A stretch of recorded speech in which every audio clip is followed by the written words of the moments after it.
আসসালামু আলাইকুম ভিউয়ার্স, আজকে তৈরি করে দেখাবো চিকেন ভুনা। আর এই ভুনাটা আমি করব ব্রয়লার মুরগি দিয়ে। অনেকেই ব্রয়লার মুরগি খেতে পারেন না। যারা ব্রয়লার মুরগি খেতে পারেন না তারাও চাইলে আমার এই রেসিপিটি ফলো করে রান্না করলে তারাও মাংসটা খেতে পারবেন। কিছু টিপস সহকারে আজকের রেসিপিটি শেয়ার করছি, আশা করছি আপনাদের কাছে ভালো লাগবে। তো চিকেন ভুনা করার জন্য লাগবে মুরগির মাংস। এখানে আমি মুরগির মাংস নিয়েছি 1 কেজির চেয়ে একটু বেশি হবে। এর মধ্যে এখন অ্যাড করে দেব হাফ চামচ পরিমাণ হলুদের গুঁড়া, 1 চামচের চেয়ে একটু কম হাফ চামচের চেয়ে একটু বেশি মরিচের গুঁড়া, হাফ চামচ পরিমাণ জিরার গুঁড়া, হাফ চামচ পরিমাণ গরম মশলার গুঁড়া, আর দিয়ে দেব সাথে হাফ চামচ পরিমাণ ধনিয়ার গুঁড়া, সাথে দিয়ে দেব লবণ। সব কিছু একত্রে দিয়ে এটাকে খুব ভালোভাবে মিশিয়ে নিতে হবে। আর এমনভাবে মেশাতে হবে যাতে মাংসের গায়ে মশলাগুলো খুব ভালোভাবে লেগে যায়। সবশেষে দিয়েছি সর্ষের তেল। এখানে একটা টিপস বলে দিই, এখানে সর্ষের তেলটাই দিতে চেষ্টা করবেন। সর্ষের তেল দিলে যা হবে, মাংসগুলো ভাজার সময় যে এর থেকে স্মেলটা বের হয় সেটা আর হবে না। মানে এর মাংসগুলোর ভিতরে যে স্মেলটা থাকে ব্রয়লার মুরগিতে সেটা আর থাকবে না।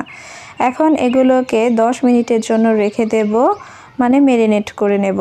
তো 10 মিনিট পরে চুলায় একটা প্যান বসিয়ে দিয়ে তাতে পর্যাপ্ত পরিমাণে দিয়ে দিয়েছি রান্নার তেল। এখানে কিন্তু আমি রান্নার যে সয়াবিন তেল সেটা ব্যবহার করেছি, আপনারা চাইলে কিন্তু সর্ষের তেলটাও দিতে পারেন। তো এখানে আমি তেলটা গরম হলে মাংসগুলোকে দিয়ে দিচ্ছি ভেজে নেওয়ার জন্য। তো এখানে আমি পর্যাপ্ত পরিমাণে মাংসগুলো দিয়ে উল্টে পাল্টে ভেজে নিচ্ছি। চুলার আঁচ লো টু মিডিয়ামের মাঝামাঝি রেখে এটাকে ভেজে নিতে হবে। আর ব্রয়লার মুরগি যেহেতু একটু নরম, সাবধানভাবে এগুলোকে ভেজে নিতে হবে, একটু লাল লাল করে ভেজে নিলেই হবে। তো দেখতে পাচ্ছেন আমি কিন্তু মাংসগুলোকে ভেজে নিয়েছি। আর সবগুলোই ভেজে নেওয়ার পরে এর মধ্যেই দিয়ে দিচ্ছি আমি 2টো তেজপাতা মাঝখান থেকে চিড়ে দিয়েছি, 2টো দারচিনি, 5টি এলাচ মাথাটাকে ফাটিয়ে দিয়েছি, আর কয়েকটি গোলমরিচ, সাথেই দিয়ে দিচ্ছি 1 কাপ পরিমাণ পেঁয়াজ কুচি। এখানে বলতে পারেন যে গরম মশলাটা আস্ত দিলেন কেন? তো আস্ত মশলা তো আস্ত মশলাই হয়, যেটা আপনি গুঁড়া মশলায় পাবেন না। তো পেঁয়াজটাকে কিছুক্ষণ ভাজার পরে দিয়ে দিয়েছি 1.5 চামচ পরিমাণ আদা বাটা, 2 চামচ পরিমাণ রসুন বাটা দিয়ে এটাকেও এখন 1 থেকে 2 মিনিট পর্যন্ত ভেজে নিতে হবে। আর এখানে যে ঝাঁকটা দেখতে পাচ্ছেন এটা সর্ষের তেলের।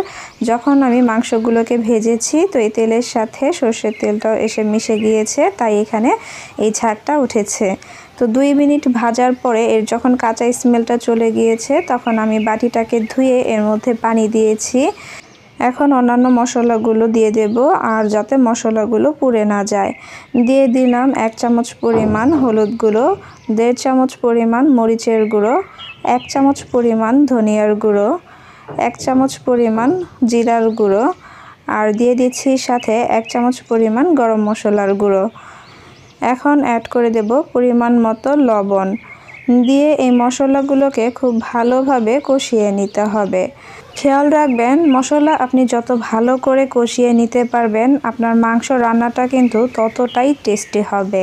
তো আমি প্রায় অনেকক্ষণ ধরে মশলাটাকে কষিয়ে নিয়েছি। দেখতে পাচ্ছেন যখন কষানো হয়ে যাবে কি করে বুঝবেন যে মশলার উপরে তেলটা ভেসে উঠবে?